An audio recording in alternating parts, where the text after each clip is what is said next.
मैं सबसे पहले उत्तर प्रदेश के आवाम को मुबारकबाद देता हूं कि उन्होंने जो फैसला दिया है हम उसको रेस्पेक्ट करते हैं, उसको कबूल करते हैं। दूसरी बात यह है कि मैं शुक्रिया अदा करना चाहूँगा जो वोटर्स का जो मजलिस के हक़ में अपने वोट का इस्तेमाल किए, हमारे कैंडिडेट्स का और हमारे वहाँ के स्टेट यूनिट के प्रेसिडेंट शौकत साहब का, सैयद रफ़त साहब का, इन तमाम ने काफ़ी मेहनत की। मैंने इलेक्शन के दौरान और उससे पहले भी इस बात का वादा किया था कि मैं सिर्फ इलेक्शन लड़ने के लिए उत्तर प्रदेश नहीं जा रहा हूं, मैं उत्तर प्रदेश को जाता रहूंगा, अपनी पार्टी को मजबूत करता रहूंगा। चौथी बात यह है कि इस इलेक्शन के नतीजे से एक बात साफ और वाज़े हो गई कि जो हमेशा एक बात कही जाती थी कि मुस्लिम वोट बैंक की, मेरा हमेशा से मानना यह रहा कि मुस्लिम वोट बैंक कभी नहीं था, ये एक मिथ है। और इससे एक और बात साफ जाहिर हो गई कि जो इल्ज़ाम लगता था कि आपके लड़ने से वोट कट रहे हैं या स्पॉइलर हैं आप, अब आप खुद बताइए कि 368 सीट्स खाली थे, मैं तो सिर्फ 35 सीट पर लड़ा और उन 35 सीट में बहुत से ऐसी सीट है जहां पर बीजेपी कामयाब नहीं हुई हमारे लड़ने की वजह से। संभल की सीट है मिसाल के तौर पर, वहां पर हमारे कैंडिडेट ने 61,000 वोट लिए, समाजवादी के कैंडिडेट ने कुछ 78,000 वोट लिए, तो ऐसे कई सीटें हैं। तो अब सवाल ये पैदा होता है कि सेकुलर पार्टीज इनका वोट कहां पर गया। उत्तर प्रदेश के पार्लियामेंट इलेक्शन जब हुए थे 14 में, कोई भी मुसलमान आज़ादी के बाद से पहली मर्तबा ऐसा कि एक भी मुसलमान वहां से कामयाब नहीं हुआ।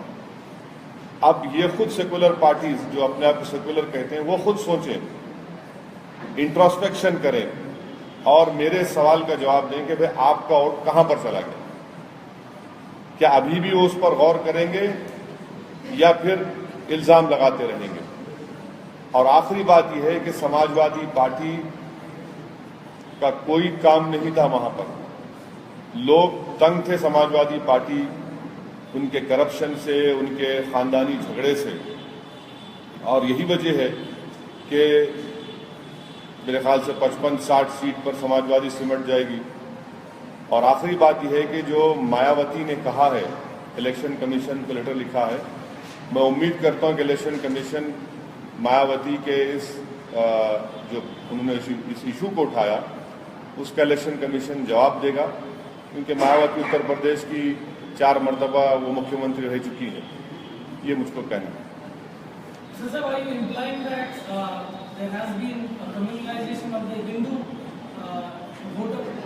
Well, I have always been stating this, that there was never and there will never be a Muslim vote bank.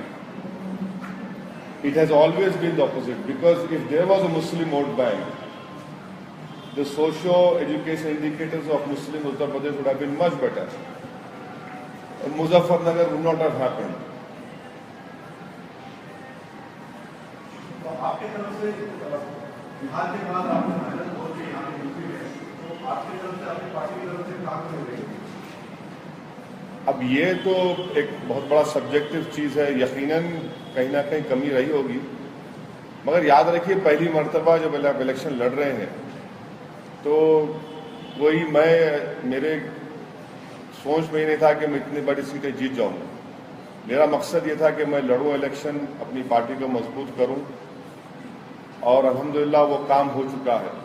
कोशिश करते रहेंगे, जिंदगी जिद्दोजहद का नाम है। अब कामयाबी मुझे नहीं मिलेगी इस दुनिया में, ठीक है, कम से कम आने वाली नस्ल को तो तकलीफ उठाना पड़ेगा, मगर हम मेहनत करते रहेंगे, जुस्तजू करते रहेंगे। मगर एक बात तो साफ हो गई कि अब ये मुस्लिम वोट बैंक के बारे में बात करने वाले और फिर वोट काटने की जो बात करते हैं, अब इनको सोचना पड़ेगा कि कहाँ इनकी कमजोरी है।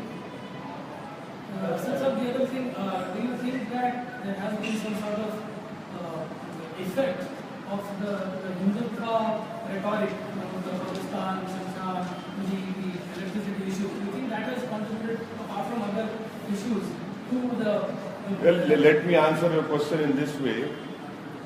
I am pretty much sure that majority of the Muslims have not voted for BJP. Now, what number that would be, I don't know. I'm not a psephologist, but I'm sure when the data comes out in a day or two, this will be proven right. Majority of the Muslims, maybe 80-90% would not have voted. The question that I'm asking is, despite that, how is BJP winning? So who's communal over here? Who's secular over here? Am I communal? Or am I secular? Or what am I? So when the data comes out in a day or two, it will be very clear. For example, you take the seat of Deoband. BJP has won from there. My candidate was not there. This is the question which all these so-called secular parties must answer. How did BJP win from there? Bareilly, how did BJP win from there? So this is a very important question which will really disturb the secular parties now. देखिए, मायावती उस state की 4 मर्तबा की मुख्यमंत्री हैं, सही है, और उन्होंने जो क्वेश्चन उठाया है, मैं उम्मीद करता हूं कि इलेक्शन कमीशन उनके इस क्वेश्चन का माकूल जवाब दे.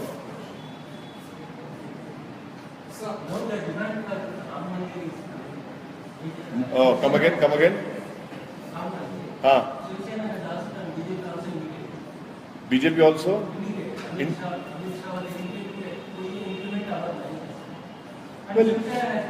Well, you cannot do it because the matter is sub judice. The matter is pending in Supreme Court. Unless until the Supreme Court decides on that, I don't think so. Nothing can move forward. So it was important to BJP because all the opposition parties, including SP, BSP, all of you guys stood for separately and not as a single unit. Do you think? Please go and explain to them. I am ready. आप उनको जाके बोलिए.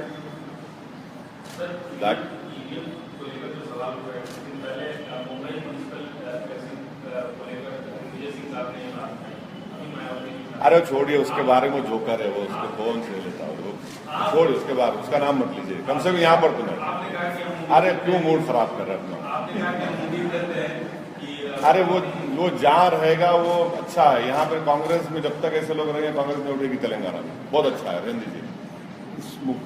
मायावती जो question raise किया है, मैं उम्मीद करता हूं कि इलेक्शन कमीशन ऑफ इंडिया उसका जवाब दे. मेरा सवाल ये है, सर 35 सीटों पे आपने भी वहां चुनाव लड़ा है. क्या आपकी पार्टी ऐसा कोई कंप्लेंट या ऐसी कोई बात कमीशन में रखने जाएगी? नहीं, मायावती ने जब इस बात को रखा है, तो वही तो कह रहा हूँ ना कि इलेक्शन कमीशन उसका जवाब देगा.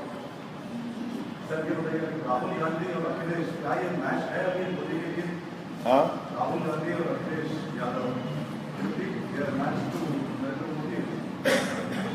ऐसा है ना कि सर, एक अंग्रेजी की मशहूर कहावत है, victory has many fathers, defeat has none. अब यहाँ पर तो अखिलेश तो अपने फादर के खिलाफ ही हो गए, तो विक्ट्री कहाँ मिलेंगी उनको? अखिलेश को खुद तो काम नहीं किए, गवर्नेंस नहीं था, corruption, massive corruption, law and order बर्बाद था, और ऊपर से अखिलेश के दोनों चाचा उनका काम कर दिए पूरा. अब रहा सवाल कांग्रेस का, तो वो बहुत बड़ी पार्टी है भाई, 100 साल के ऊपर की है. मैं कैसा बोलूं, उनके बड़े लोग हैं. दूसरे चाचा का मतलब आपको आजम? हाँ, दूसरे चाचा का मतलब आपका मतलब आजम? नहीं, दूसरे दो चाचा हैं. वे तो वैसे तो बहुत चाचाएं हैं, मगर 2 चाचा तो उनका पूरा काम कर दिया.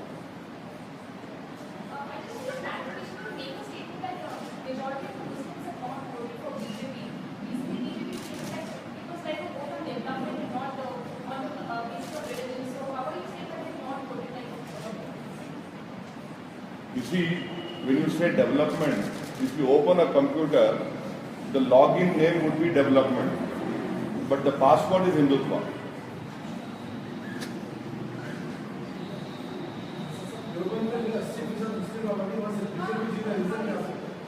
हाँ, वही तो मेरा वही सवाल है ना. अभी मेरा कैंडिडेट नहीं था, मैं तोड़ के जाके कान में फूंकने सकता हूँ, तो कैसे हार गए? ये सवाल आप उनसे पूछो. आप उनके हर बार हर मर्ज की दवा वैसी है, तो फिर आप ये बता दो भाई यहाँ कैसे हार गए आप. Thank you so much. I am very grateful to you for using that word. I am a boiler, not a spoiler. And Vaishnav was not because you keep spoiling. How are you getting that vote? The Muslims also not want the BJP. Like how much such a manner came? Well, the areas that I have gone to and the feedback which I have got so far, and also my own assessment, I am pretty much sure that majority of the Muslims are not voting for BJP. Because when you have a program of BJP which talks about Khabristan, Shamshan, closing down all slaughterhouses, which is not a very inclusive program. And that is why I say, but I'm sure when the data comes out, this will be proven also. अरे वो छोड़िए ना, वो ऐसा है ना, ये लोग ऐसे हैं कि जंग शुरू नहीं हुई तो हार जाते हो लोग। हमारा काम का तरीका है कि जंग लड़ते रहना, आखिरी सांस तक लड़ना। ये लोग तो बुज़दिल लोग हैं, मैदान छोड़ के भागने वाले लोग हैं। लोग जंग नहीं शुरू हुई अभी 19 की, हार जाए, ठीक है, उन्होंने हार गए होंगे, मैं तो नहीं हारा, मैं तो लड़ते रहूंगा। So what are you going to do next? What's the next? Life is my life is there, political life is there. We'll struggle, we'll strive, we'll work hard. That is what we are there. And unfortunately, I'm a politician only. I don't have any other industries or factories to run. So I'll continue to work for my party. I'll work more hard. Definitely, this is a bigger challenge for me to go and work in UP and everywhere. BJP की सरकार बनेगी तो क्या उम्मीद है ऐसे में सरकार की सरकार आप लोग से जबरदस्त सरकार के बारे में? तो हम तो ये उम्मीद करेंगे कि वो लोग अच्छा काम करेंगे, इंक्लूसिव डेवलपमेंट होगा, सिर्फ सबका साथ सबका भी रहेगा। अब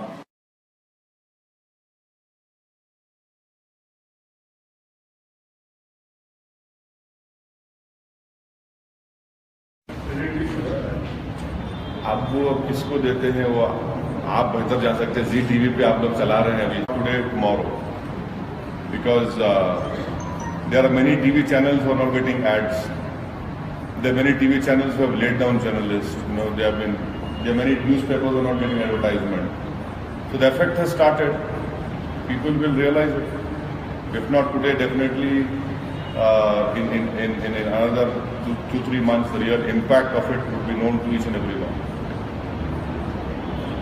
ये मौजूदा रिजल्ट के बाद 2019 के पार्लियामेंट के लिए आप टीवी में भी काम करेंगे? 2019 के आने वाले पार्लियामेंट के लिए अभी से टीवी में कुछ करेंगे या नहीं? हर जगह करेंगे अभी इंशाल्लाह काम।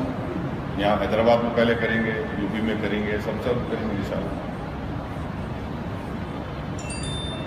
Sir, all your campaigns had massive crowds. Yeah. You were extensively campaigning in UP. What do you think actually led to this? You think the crowds haven't really converted to votes? Yes, that is one of the reasons. Yes, that is very true. Very true. But then again, you see those crowds which had come, I am thankful to them because they came without any mobilization. They came without any thing being promised to them. So it is a good start. We'll continue to work hard. And hopefully, in the near future, that will convert into a note for us. Because one thing you have to remember that it took us nearly 28 years to win the Hyderabad Parliament seat. So once we won it, we have been winning it. So so we'll work hard over there. There's definitely huge scope for us in UP, and now this boogie is of everyone, because the issue was, अरे साहब आप बोलते बहुत अच्छा हैं, आप सच कह रहे हैं, हमारे दिल को आपकी बात लगती है, हमारे आंख में आंसू भी आ जाते हैं, मगर बीजेपी को रोकना।